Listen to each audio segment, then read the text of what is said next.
ក៏មិនពោពេញដោយជីរីមានកំណត់ជាច្រើនក្នុងធរណីគួរជាទីផ្សងសំណាងអោភ្នំយ៉ាត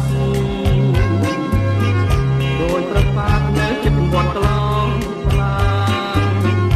ពុទ្ធបរិញតាមកប្រាងផ្លែជ្រងច្រាពេញចំការតែពួងតាចាំងថាទិញត្បូងនៅក្នុងទួនអូម៉ាតែត្បូងច្រើនក្នុងស្ទឹងប